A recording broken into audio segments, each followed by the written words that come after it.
amal ibadah, duduk dalam majlis ilmu, ataupun kita menghadiri berbagai bentuk program yang dianjurkan pada masjid, maka kita semua menjadi tetamu kepada Allah, kerana inilah kesempatan yang terbaik di mana kita masih lagi diberikan kekuatan, diberikan kesihatan, diberikan kemudahan, diberikan kelapangan, dan juga diberikan haluan untuk mempermudahkan segala urusan kita, untuk menjadi tetamu kepada Allah. Dan pada hari ini kita juga dapat sama-sama melaksanakan kewajipan kita. Kewajipan kita pada asas, iaitu melaksanakan solat 5 waktu, bermula daripada waktu subuh sehinggalah pada waktu isyak. Dan kita pada hari ini dapat mendirikan solat secara berjemaah, kerana solat secara berjemaah merupakan salah satu daripada syariat Allah untuk kita sebagai Islam untuk berkumpul. Jadi kita berkumpul pada 3 waktu, 3 keadaan. Yang pertama kali solat 5 waktu, yang kedua pula kita berkumpul pada solat hari Jumaat, dan juga kita juga berkumpul pada solat 2 hari raya, iaitu solat sunat hari raya Idul Fitri dan juga hari raya Idul Adha.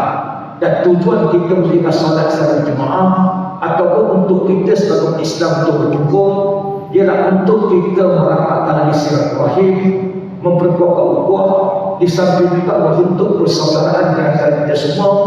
Dan selain daripada itu, tujuannya syariat Allah untuk kita berkumpul ialah untuk menzahirkan syariat Islam, menunjukkan kemuliaan dan juga keindahan yang terdapat dalam Islam.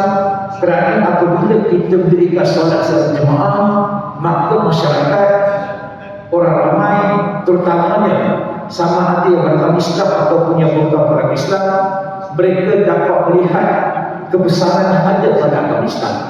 Tetapi apabila kita mendirikan solat seorang-seorang, orang akan nampak banyak. Jadi apabila kita berkumpul, dan itulah cara untuk kita menunjukkan Islam sebagai agama yang adil, Islam sebagai agama yang syukur, dan juga Islam sebagai agama yang itu sistematik. Yang kedua pula, apabila kita mendirikan solat secara jemaah, maka kita dapat memberikan rangsangan, dorongan, motivasi untuk umat Islam lain untuk bersolat bersama-sama, terutama yang mereka yang jahil tentang agama Islam, mereka yang masih baru dalam agama Islam, dan mereka seringkali lalai dalam melaksanakan kewajipannya. Jadi dengan kita berbuat demikian, maka kita mengajak mereka terus untuk mendirikan solat secara berjemaah. Dan selain daripada itu, dengan kita melaksanakan solat secara berjemaah, seolah-olah kita berada dalam saf jihad fisabilillah. Jadi apabila kita berdiri dalam saf, maka itulah jihad kita, yaitu jihad fisabilillah. Kerana apabila kita sebut tentang jihad, jihad mempunyai pengertian yang cukup dalam, tetapi jangan kita sempitkan dan juga jangan kita kecilkan skop yang berkaitan dengan jihad. Jihad dalam kata lain, dalam bahasa yang termudah, ialah bersungguh-sungguh, bersungguh-sungguh untuk menghasilkan sesuatu yang diredai oleh Allah, dengan kita mematuhi segala kehendak agama Islam sebagai penyerahan diri kita kepada Allah Tuhan. Dan itulah jihad. Jadi jihad boleh berlaku dalam berbagai bentuk, dan keutamaan dalam jihad ialah jihad dalam mencari petunjuk dan juga kebenaran agama.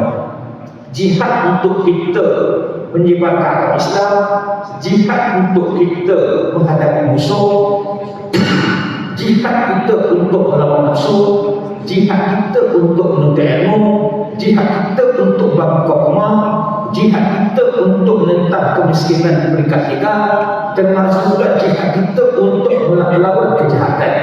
Jadi itu semua merupakan jihad, termasuk juga jihad berperang. Jihad berperang menentang musuh-musuh yang cuba merosak orang Islam, menjahanamkan negara Islam, termasuk juga mengancam kedudukan agama Islam. Jadi itulah jihad.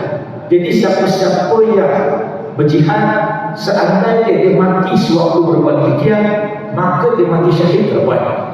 Jadi mati syahid merupakan salah satu daripada tanda orang yang mati dalam keadaan husnul khatimah, mati dalam keadaan baik, mati dalam keadaan diridai oleh Allah. Dan selain daripada mati syahid, ada lagi 5 tanda orang itu mati dalam keadaan husnul khatimah, yang Pertama sekali ialah sempat mengucap dua kalimah syahadat sewaktu mereka tengah nazar. Sebab itulah apabila orang itu dalam keadaan uzur, dalam keadaan tenang, sama ada sakit dan juga sebagainya, maka kita ajar dia mengucap dua kalimah syahadat. Dan seandainya orang itu dapat mengucap dua kalimah syahadat sewaktu dalam keadaan yang teramat nazar, maka insya Allah dia akan mati dalam keadaan husnul khatimah. Dan selain daripada itu, mereka yang menderita kesakitan menjelang maut. Jadi apabila dia dalam keadaan sakit dan maut ingin menjemput dia dan kesakitannya tidak tertanggung sehingga keluarga peluh pada jasad dia atau pada badan dia, pada kepala dia, maka itu merupakan tanda orang yang mati dalam keadaan husnul khatimah. Yang seterusnya ialah mereka yang mati pada waktu siang dan malam hari Jumaat. Seandainya sewaktu hidup dia merupakan seorang yang beriman, dia jaga solat dia, jaga ibadah dia, jaga hubungan dengan Allah. Kalau dia mati pada Jumaat, maka itulah tanda dia orang mati dalam keadaan husnul khatimah. Dan di samping itu ialah mereka yang mati sedang mengerjakan amal soleh, amal kebaikan, amal kebajikan, amal jariah dan juga sebagainya. Yang keenam pula atau yang kelima selain daripada mati syahid ialah orang yang mati di medan perang, mati kerana agama, mati untuk mempertahankan agama Islam. Dia kata perempuan, kalau boleh kita semua nak mati dalam keadaan syahid. Apabila kita mati dalam keadaan syahid, confirm kita mati dalam keadaan husnul khatimah. Kerana mati syahid ini mempunyai banyak kelebihan dan juga banyak keistimewaan. Kerana apabila mereka mati syahid, tak kira apa jua keadaan, terutamanya waktu dia datang ke masjid dan ke surau untuk menuntut ilmu, melaksanakan kebaikan-kebaikan, terutamanya dalam menyampaikan agama Islam, maka di antara keistimewaan yang diberikan kepada orang mati syahid, iaitu mereka akan diampunkan oleh Allah akan segala dosa-dosa dia. Mereka juga akan selamatkan daripada ketakutan di akhirat. Mereka juga diamankan daripada azab kubur. Sebab itulah bila sebut tentang azab, jangan ingat azab hanya akan berlaku di akhirat. Azab berlaku sewaktu kita di dalam alam kubur lagi. Jadi apabila kita mati dalam keadaan syahid, maka kita diamankan daripada segala azab tersebut. Dan di samping itu, mereka mati syahid akan diberikan perhiasan keimanan. Jadi imannya kekal sehingga apabila mereka dimasukkan dalam kubur, mereka berada di akhirat nanti. Dan orang mati syahid ini satu lagi keistimewaan dan juga kelebihan, mereka diberikan syafaat kepada 70 ahli keluarga yang lain. Sebab itulah kalau boleh tengok orang mati syahid dekat Palestin, keluarga dia walaupun mereka sedih, tapi mereka merasa bangga apabila anak-anak mereka mati dalam keadaan syahid, mati sewaktu berjuang, mati mempertahankan negara mereka, mati kerana agama Islam, sewaktu menentang musuh terutamanya daripada serangan pihak Israel. Kerana syafaatnya juga diberikan ataupun diberikan kepada anggota-anggota keluarga lain. Sampai ke 70 anggota keluarga diberikan syafaat tersebut. Maksud syafaat ialah pertolongan. Dan yang keenam pula, keistimewaan orang mati syahid confirm masuk syurga terlepas. Sebab itulah tuan-tuan, jadi kalau boleh kita nak mati dalam husnul khatimah, kalau boleh lagi kita nak mati dalam keadaan yang syahid. Bila sebut tentang syahid ini, kita jangan dunia orang yang berperang saja boleh mati syahid. Malahan kita semua berpeluang untuk mati syahid, kita semua berpeluang untuk dapat husnul khatimah, kita berpeluang dapat segala kelebihan dan juga keistimewaan. Kerana mati syahid ada 11 jenis, ada 11 golongan yang dimasukkan ke dalam golongan yang mati syahid. Yang pertama sekali ialah orang yang terbunuh di jalan Allah. Seperti mana yang sebutkan tadi, terlibat dalam perang sabit. Yang kedua pula orang mati di jalan Allah, mati di atas jalan fisabilillah. Termasuk di kalangan mereka yang mati di jalan Allah ialah mereka yang menuntut ilmu, mereka yang berdakwah, mereka yang memberantas kemaksiatan dan juga kemungkaran, termasuk juga mereka mencari nafkah yang halal untuk keluarganya. Kalau dia mati, maka dia mati dalam keadaan yang syahid. Yang ketiga pula, orang yang mati sentiasa berdoa. Orang yang mati merindukan untuk mati syahid. Ada tak kemampuan kita merindukan mati syahid? Ada tak kita berdoa untuk mati dalam keadaan syahid? Ini cara kita lakukan. Siapa yang dapat berbuat demikian, seandainya dia mati, maka dia mati syahid. Yang keempat pula, orang yang mati kerana wabak penyakit. Sebab itulah 2 tahun lepas berlakunya wabak COVID-19, dan sekarang masih lagi ada wabak yang berdosa dalam masyarakat kita, terutamanya wabak-wabak yang suatu ketika dahulu sebenarnya tetapi muncul kembali. Dan apakah wabak yang muncul kembali yang ada dalam masyarakat kita pada hari ini? Wabak batuk kering, TB dulu berjaya di berkeras, tapi sekarang muncul balik. Dan selain dari itu ada juga wabak tahu, ada juga wabak Japanese encephalitis, ada juga wabak yang dikenal sebagai wabak X. X ini tak dikenali apakah punca wabak X, apakah bentuk wabak X, dan saintis masih tak dapat cari perkataan sesuai untuk wabak ini. Dan wabak ini sudah muncul dekat negeri China, cuma belum lagi mereka dekat negeri kita. Sebab itulah tuan-tuan, jadi siapa yang mati disebabkan oleh wabak penyakit, maka orang itu mati syahid. Yang keenam pula, ulama-ulama menggariskan golongan mati syahid berdasarkan pada hadis bagi Rasulullah SAW, ialah orang yang mati kerana penyakit dalam perut. Dan perut ini adalah ibu kepada segala penyakit.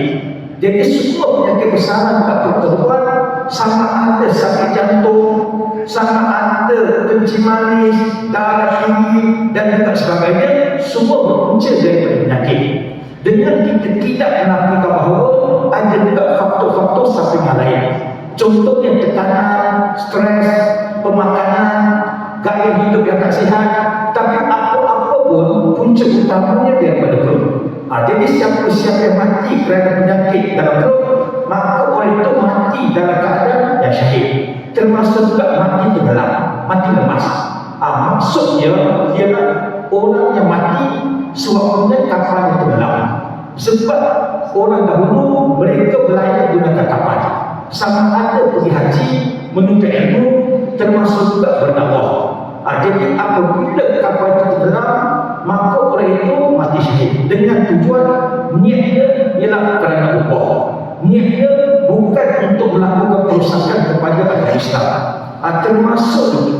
Termasuk juga apabila sebut tentang mati tenggelam, orang yang lemas. Sebab itu tuan-tuan, itu juga termasuk dalam golongan orang mati syahid. Dan seterusnya ialah orang yang mati ditimpa oleh benda keras.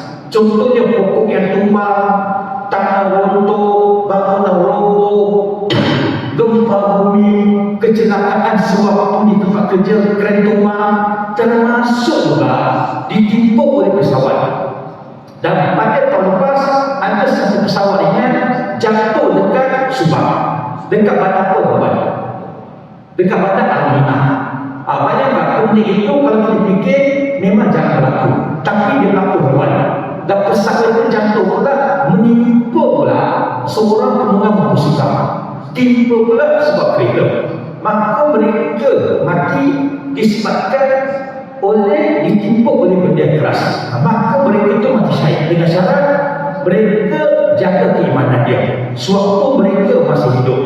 Yang ke-8 pula orang yang mati terbakar. Yang ke-9 wanita yang mati sewaktu bersalin. Sebab itu tuan-tuan, inilah kelebihan yang diberikan kepada wanita yang tidak diberikan kepada orang lelaki. Yang ke-10 pula orang mati kerana mempertahankan harta dia, daripada ancaman pencurian, daripada rampasan, daripada perombakan, daripada penipuan.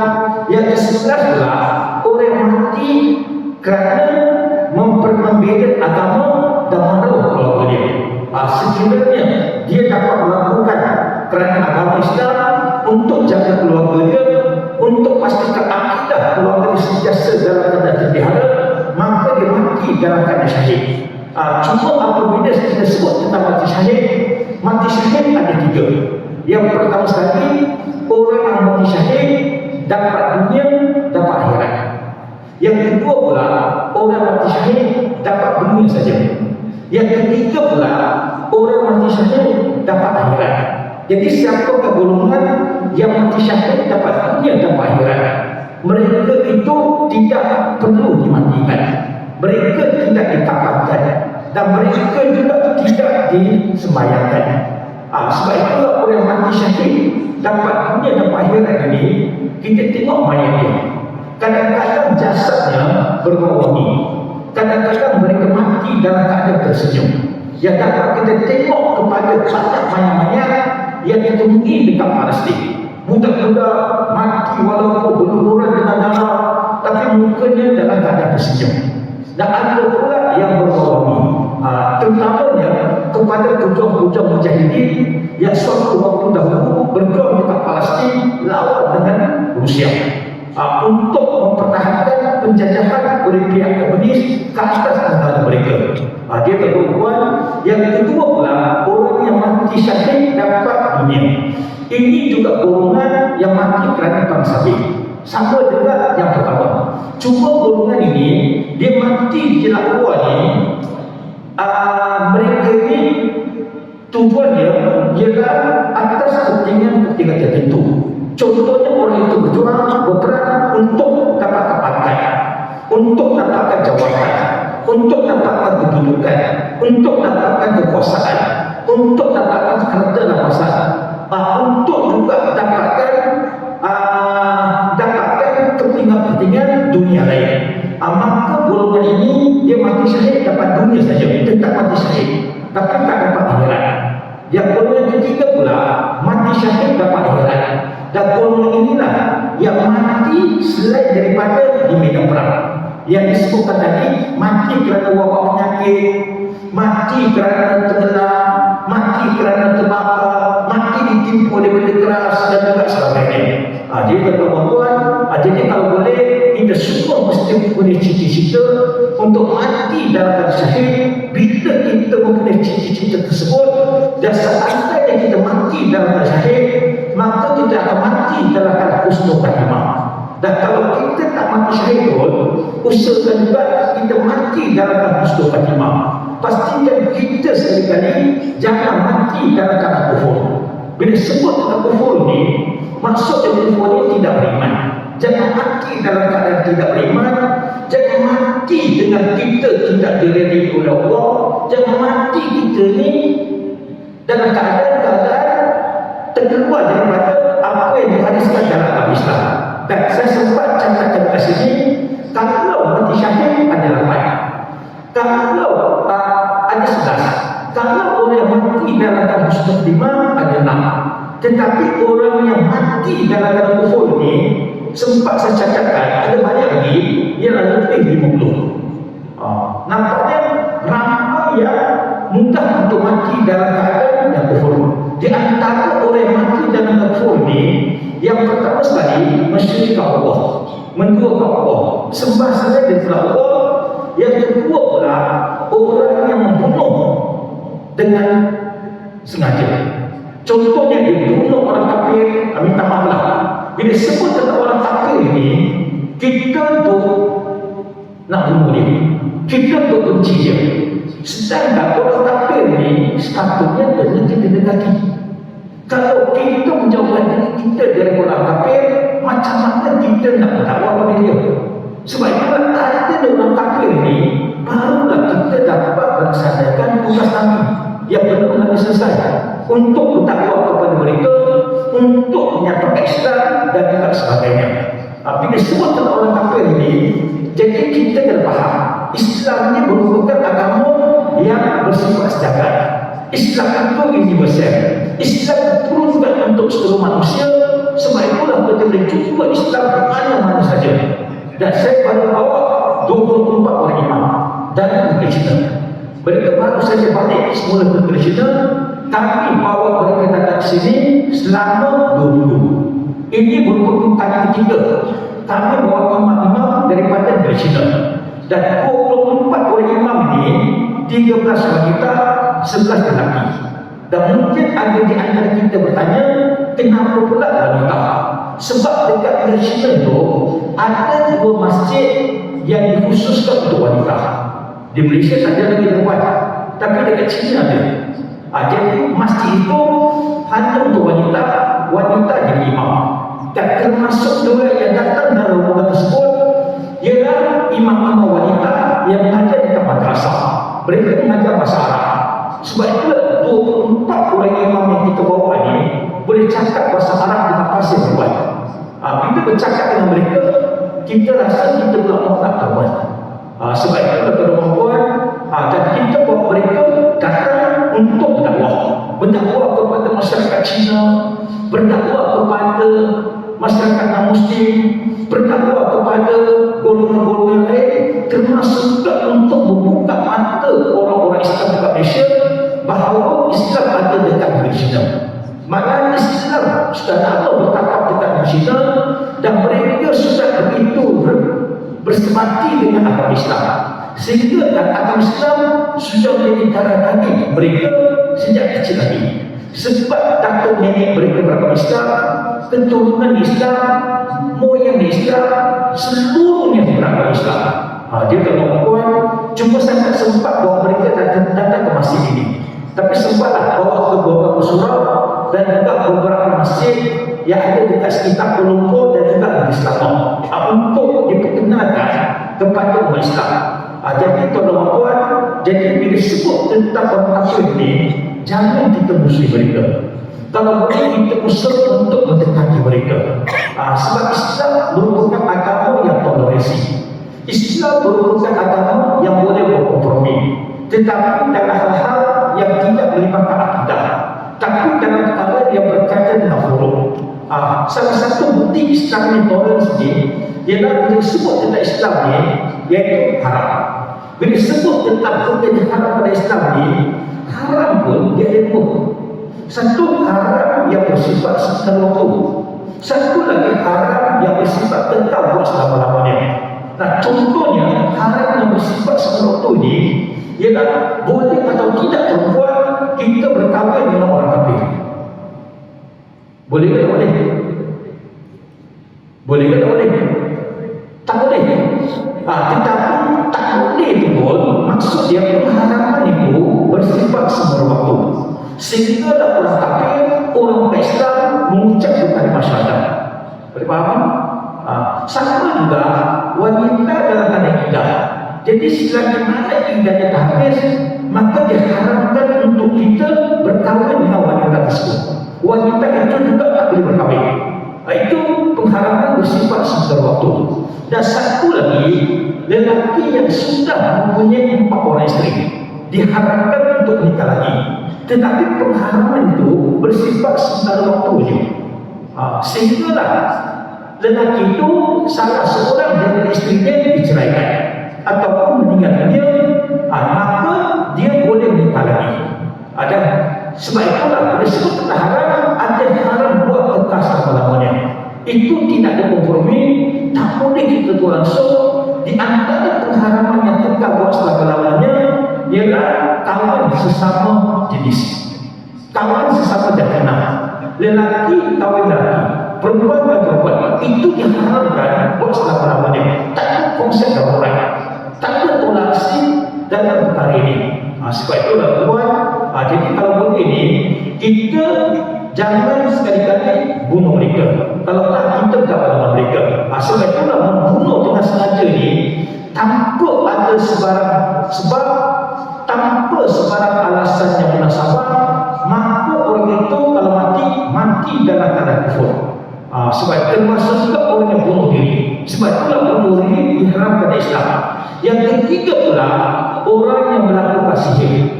Sihir ini masih berlaku. Minta tuan, dalam masyarakat Turki pun banyak sihir. Dalam masyarakat Melayu pun masih lagi mengamalkan sihir. Di antara sihir-sihir yang masih ada ialah saka. Saka itu hantu belaan. Lepas itu ada juga minyak pengasih, ilmu pengasih. Ada juga Itu pelaris. Ada setengah kedai ini nak laris makanan dia guna sihir. Jadi itu termasuk dalam perkara yang dilarang sama sekali dalam agama Islam. Dan ada juga ilmu yang disebut sebagai sastra, ada juga susuk, termasuk juga nasi kentang dan juga sebagainya. Itu sihir. Jadi siapa yang melakukan sihir, kalau mereka mati dalam keadaan kufur. Yang seterusnya, orang yang meninggalkan sholat fardu dengan sengaja.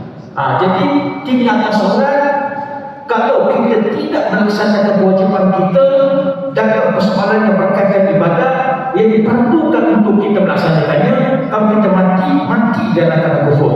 Yang seterusnya, mereka yang tak mau keluarkan zakat, walaupun dia ada pendapatan, dia ada gaji, dia ada simpanan, dia ada kekayaan, dia tak mau keluarkan zakat, kalau mati dalam kufur. Termasuk juga mereka yang enggan mengerjakan haji. Pada tahun lepas ada 10,000 orang tolak untuk pergi haji. Betul tak betul? Tahun lepas 10,000. Dan mereka tolak untuk pergi haji ini sebab kos haji sudah berikan. Daripada haji muasasah ini lebih kurang 10,000 sudah meningkat jadi 30,000. Jadi mereka mempunyai alasan untuk tolak. Yang kemudiannya kuota haji itu diberikan kepada mereka yang nak pergi. Saya berbuat bukan senang untuk pergi haji. Sebab sekarang ni nak pergi haji ni kita kena tunggu giliran. Dan kalau kita tak dalam tahun haji pada hari ini, kena tunggu lebih 100 tahun berbuat baru boleh pergi haji. Itu pun tengok kalau kita masih hidup, masih sihat. Sebab itulah bila sebut tentang haji ini, kita kena yakin bukan senang kita perlu berbuat. Jadi kita tahu pada Allah. Jadi jangan fikir pasal sama ada mampu tak mampu. Jangan fikir pasal kos. Kalau Allah tak pakai kita, kalau Allah tak jadikan kita sebagai tetamunya, maka Allah akan bantu kita. Allah akan permudahkan semua urusan kita. Saya masih ingat, saya pergi haji yang pertama ni tahun 2009. Dan waktu itu kalau kita fikir-fikir ni memang tak mensafar untuk pergi haji. Pasal apa? Sebab dan tahu saya, sebab perkara yang pertama selepas saya pulang Islam, first thing saya lakukan ialah saya buka akaun tentang haji. Story dia. Dan sampai tahun 2009 cek akaun masih ada story ni. Tak tambah-tambah. Jadi dengan story ini memang tak dapat pergi haji. Tapi sebab Allah dah jadikan kita sebagai tetamu, maka ada sponsor untuk pergi haji. Dan waktu saya pergi haji ini, duit yang ada dalam tangan saya RM200. Cash money. Kalau RM200 ini, boleh tak kita pergi haji? Boleh ke tak boleh? Boleh. Tapi orang tak berani lagi sebab duit 200 datangan. Dan sekarang ni, dulu ni duit 200 kita dapat 200 rial. Sebab kita punya mata wang ni diseimbang dengan duit Arab. Tapi kalau kita sekarang pergi ke Arab ni, 100 ringgit kita hanya akan dapat 65 rial. Betul tak betul? 65 rial. Tak apa. Tapi dia punya jarak pun ada jauh, tak jauh sangat. Jadi bayangkan tuan, dengan duit RM200 ini saya boleh pergi haji di mana sepanjang berada di kota Mekah ini cukup berbuat. Sedangkan saya tengok jemaah haji ini tiap hari keluarkan duit. Mereka tiap hari keluarkan 500 daripada tabung haji. Dan sekarang ikut cerita dia boleh keluarkan sampai RM10,000. Sebab tamunya dapat sikit sebab harga semakin mahal. Jadi bayangkan dengan RM20 ini, sebab makan ini tamu haji sediakan satu hari makan 4 kali daripada pagi sampai makan waktu malam. Tapi makannya di masjid tiap-tiap hari makan beras mati. Tapi lama-lama makan beras mati, selera itu mati juga terubah. Jadi kita nak tukar juga selera, kena juga belanja. Kita juga nak merasa makan putih canai, nak merasa juga minum teh tarik, nak merasa juga kita makan nasi lemak. Jadi kita juga belajar. Tapi alhamdulillah, kita kena yakin, kalau kita yakin pada Allah, meletakkan pergantungan kita pada Allah, tawakal kita pada Allah, bila kita makan ini, tengok orang orang bayar. Ada jemaah ajar makan, ada beli hadiah rumah. Saya tak beli apa-apa tuan. Orang beli hadiah ini beli macam-macam untuk keluarga, untuk orang kampung, untuk isteri. Saya tak beli apa-apa. Cuma saya beli ni kitab ni. Saya beli buku-buku agama. Dan uang RM200 itulah saya gunakan dan saya simpan sedikit untuk balik ke Malaysia, untuk bayar uang taksi. Sebab saya banyak seorang-seorang, tak bersama tuan. Tengok-tengok sudah sampai dekat di rumah. Sebab itu tuan-tuan, kalau Allah panggil kita untuk pergi haji, lain lagi kalau kita terima tawaran untuk pergi haji, pergi. Jangan minta tuan, jangan takut. Serahkan kepada Allah, minta kepada Allah, berdoa kepada Allah tuan. Allah nak test keyakinan kita ni kukuh ke tak kukuh. Sebab itu tuan-tuan, sama juga dengan apa? Ini saya sebagai contoh je. Sama juga kenapa Allah harapkan kami.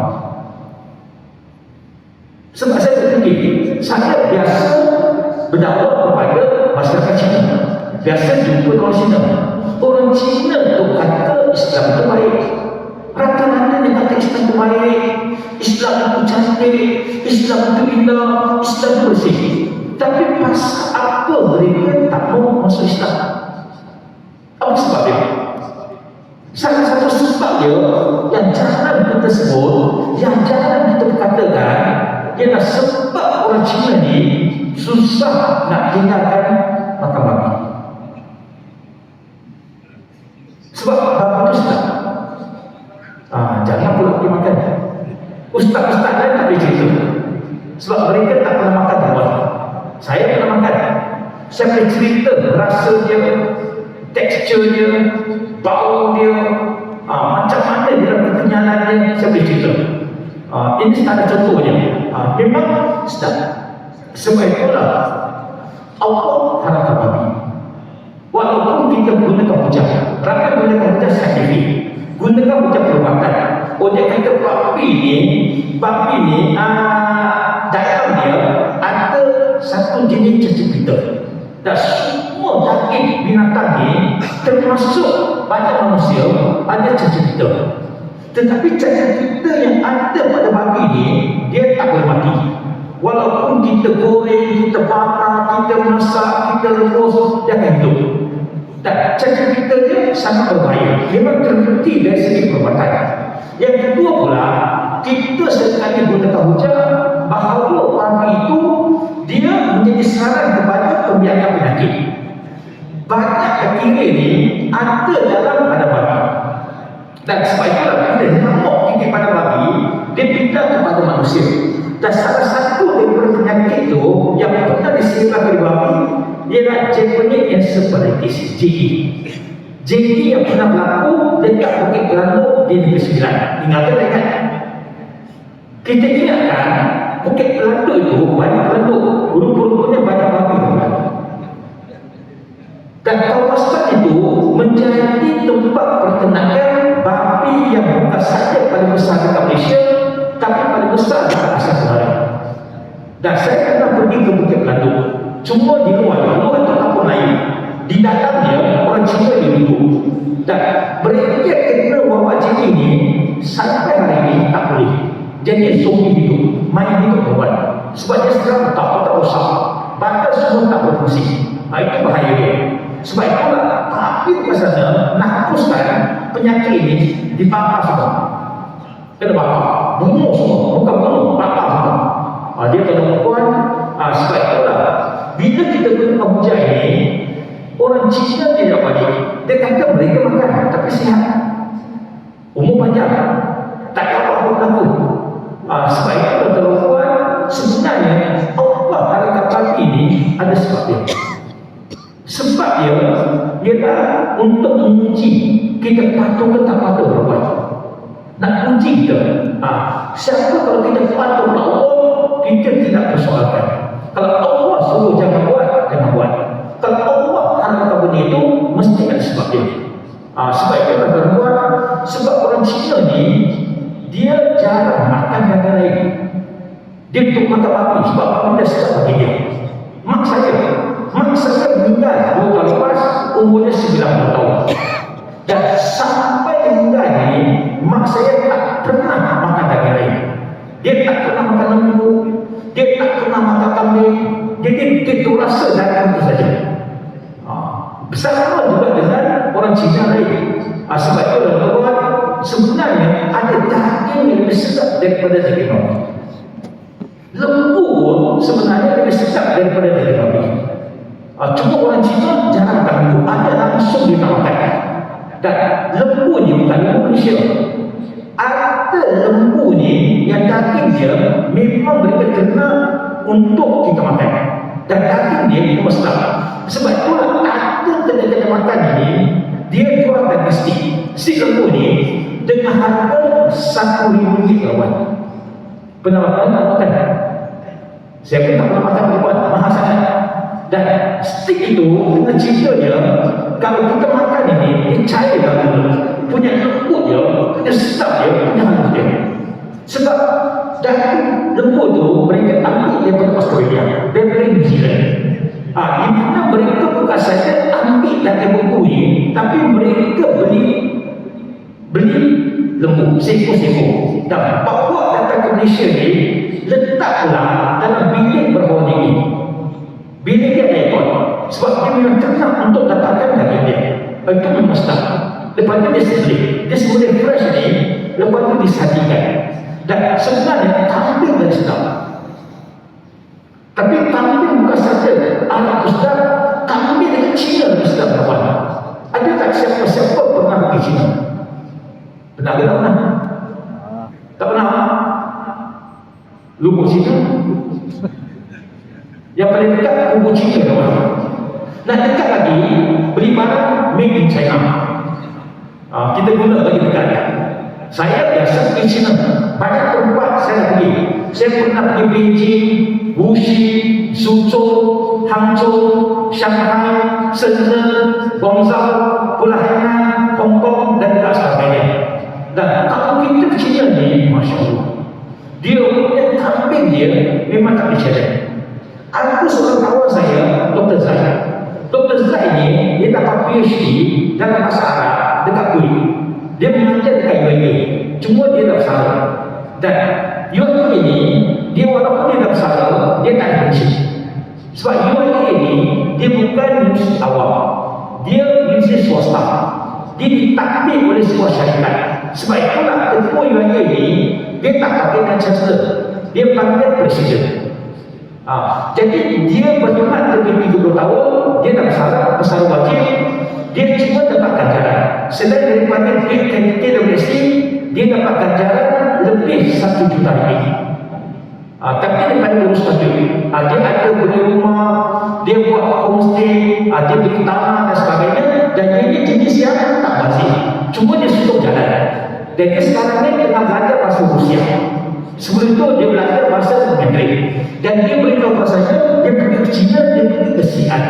Dekat Xi'an tu, dia kata dia makan kambing dia seolah-olah dalam syurga. Punya sedap dia, anak dia punya sedap dia macam berada dalam syurga. Lembut dia, daging naik ke syurga. Sebab itulah tuan, masalahnya mereka tak tahu, orang Cina tak tahu. Sebab itulah kita kena mendekati mereka, ceritakan benda yang sebenarnya. Dia tak tahu tuan. Sebab itulah, inilah kita punya peranan, inilah kita bertanggungjawab.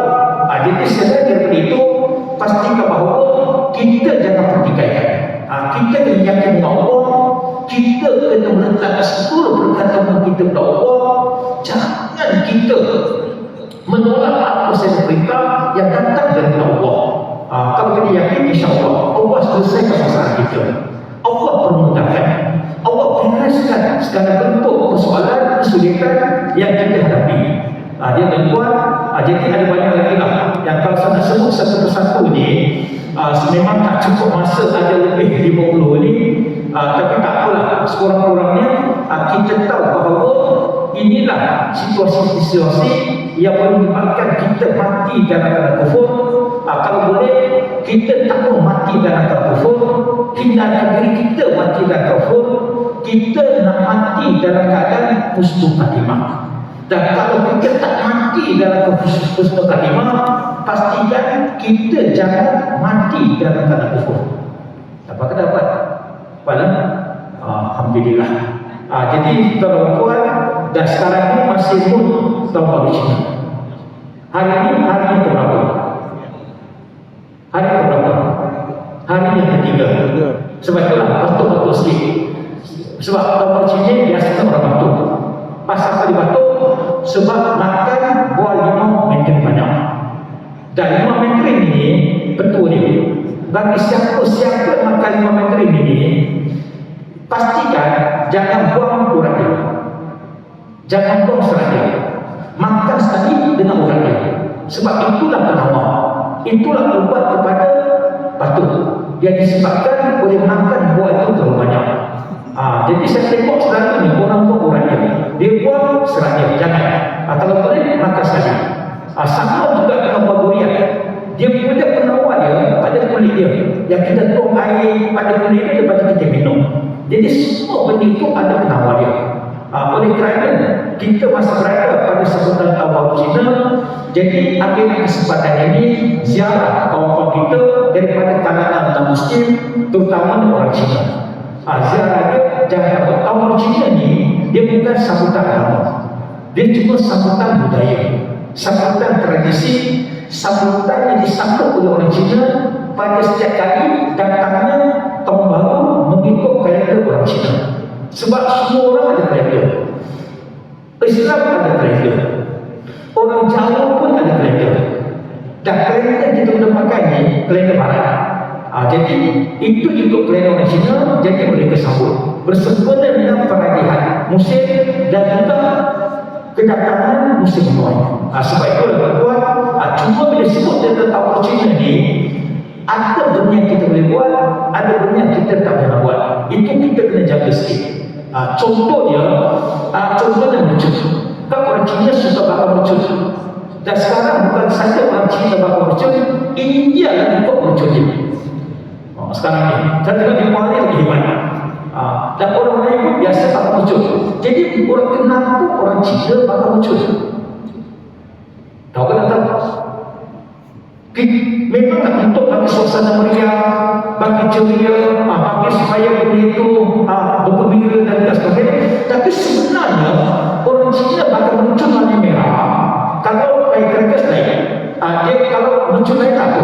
Warna merah itu tujuannya ialah untuk orang itu. Tapi orang Melayu bakal muncul macam itu.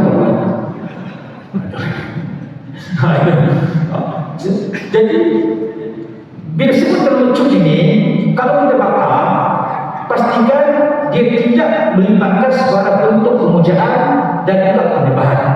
Dan bila sebut terlucu, bagaimana Rasulullah SAW, Nabi juga minta para sahabat pergi Cina belajar. Ada beberapa perkara yang Nabi minta sahabat-sahabat belajar. Dan salah satu dari perkara dia belajar buat mercun. Kenapa Nabi minta sahabat belajar buat mercun? Sebab mercun ini bahan letupan. Dan Nabi nak gunakan dalam peperangan. Sebab pada zaman Nabi, tentera Islam tak ramai. Berbanding dengan yang bukan Islam. Jadi Nabi gunakan strategi. Strategi dia bahan letupan. Jadi Nabi nak gunakan mercun itu untuk menakutkan pihak musuh, untuk membentarkan pihak musuh, dan juga untuk mengelirukan pihak musuh. Tentang kekuatan yang ada pada tentera Islam. Jadi dia bila nama itu dia untuk peperangan, untuk strategi, bukan untuk tujuan-tujuan yang disebutkan tadi. Itu yang pertama. Yang kedua pula tarian senyum. Ini orang konflik. Bila sebut tentang tarian senyum ni, kita kena tahu asal usul tarian senyum. Dan tarian senyum ni dia sebenarnya berasal daripada Parsi. Sebab itulah hubungan Parsi ni dengan Cina sangat rapat. Selain daripada Arab dengan Cina. Dan kebanyakan umat Islam dekat negeri China ni, selain daripada boleh cakap bahasa Arab, mereka juga cakap dalam Parsi. Dan banyak perkataan Parsi ni digunakan oleh orang Islam dekat negeri China. Contohnya imam. Imam dekat China ni, dia tak panggil imam, dia panggil ahok. Dan ahok ni istilah daripada Parsi. Kalau sebut imam ni, mereka tak perlu tahu. Kalau sebut ahok dia tahu. Jadi itu pengaruh daripada Parsi. Dan dalam sejarah pun tidak, Cina tak ada Cina. Memang Cina tak ada Cina. Cuma tengok 12 binatang dalam kalender zodiak orang Cina ni ada Cina. Kita tak pernah dengar tahu Cina. Jadi Cina ada harimau, tapi tak ada Cina. Sebab itulah kerajaan Parsi pernah hadiahkan singa untuk hari raya Cina. Dan tarian itu pun dengan cerita dia berasal dari Parsi. Cuma tarian singa ini dia ada dua, satu utara, satu selatan. Dan tarian singa sebelah utara ini sebenarnya dia merupakan hiburan, pertunjukan untuk disajikan kepada Maharaja sebagai satu bentuk hiburan. Yang batas selatan pula yang banyak ditarikan oleh orang Cina di Malaysia ni, itu daripada selatan. Dan selatan ini selain daripada untuk pertunjukan, dia juga untuk penyembahan dan juga pemujaan.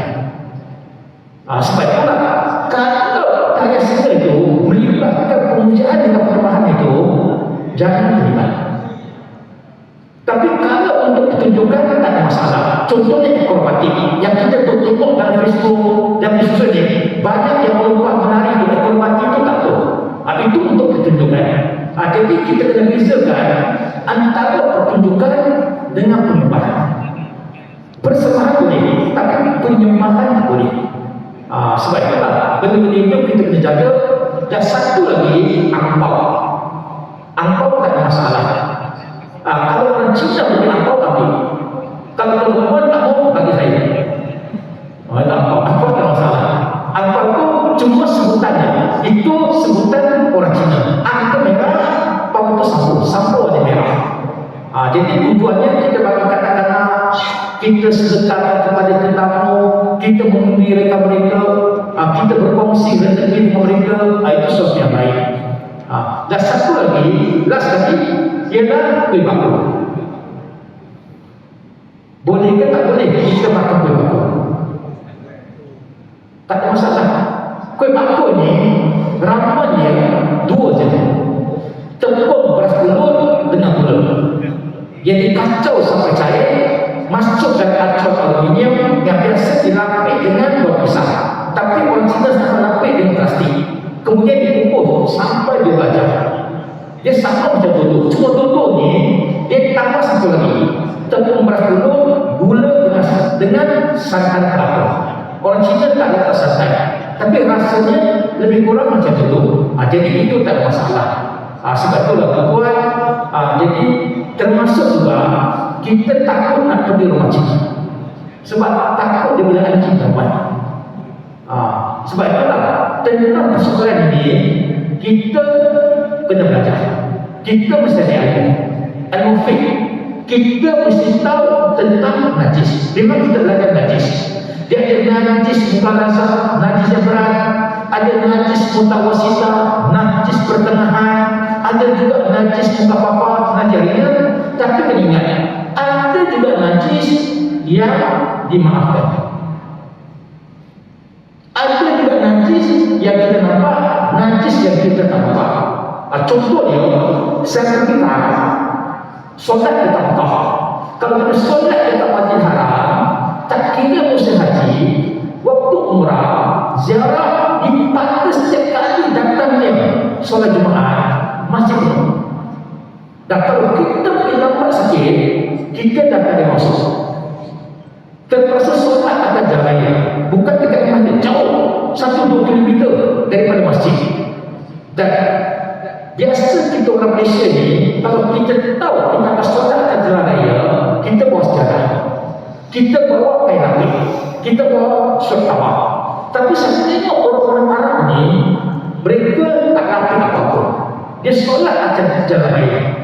Jadi saya pun bertanya, kenapa mereka solat atas jalan raya? Tak berlapik. Sebab kita lain, kita Malaysia kita berlapik. Jadi dia kata ni sebab tak nampak najis. Dan dia yakin tempat itu bersih, yakin dengan tak nampak. Sebab itu orang buat. Jadi kalau boleh ilmu itu penting. Sebab orang Cina guna anjing ni, bab anjing pun dia ada dia punya khilaf dia. Jadi kita berpeganglah kepada keyakinan kita. Kalau kita kat sini kita berpegang kepada mazhab Syafi'i, maka peganglah mazhab Syafi'i. Tapi dalam keadaan-keadaan tertentu kita kena juga berpegang kepada mazhab-mazhab yang lain yang diterima dalam Ahlussunnah wal Jamaah, yang tidak merosakkan akidah kita, yang tidak menjelaskan keyakinan kita. Jadi tuan-tuan, jadi saya rasa juga sekali ini sebab saya pun nak beraya juga. Semalam saya beraya dengan kakak saya, kemarin saya beraya dengan kakak ipar saya, dan hari ini pun nak beraya juga, nak ziarah kaum Cina lain bersempena dengan kaum Cina. Sebab ini merupakan salah satu daripada saluran untuk kita mengenali dan juga mendekati mereka. InsyaAllah takwa berjaya dan kita akan dapat membuka hati dan juga mata orang-orang Islam tentang keindahan yang ada pada agama Islam. Jadi saya rasa sebab sekali ini, jadi saya minta maaflah kepada semua hadir pada hari ini. Dan lama saya tak datang ke masjid ini, rindu dengan masjid ini. Saya rasa dah 4 tahun, penjajah dah 4 tahun, anak kecil sekarang dah besar. Semalam saya jumpa dengan Haji Ghani di rumah mentua dia cerita. Saya jumpa dia betul dekat Kelang, saya sempat apa dengan dia. Jadi saya merasa cukup seronok dapat bersama dengan perempuan jemaah dekat sini.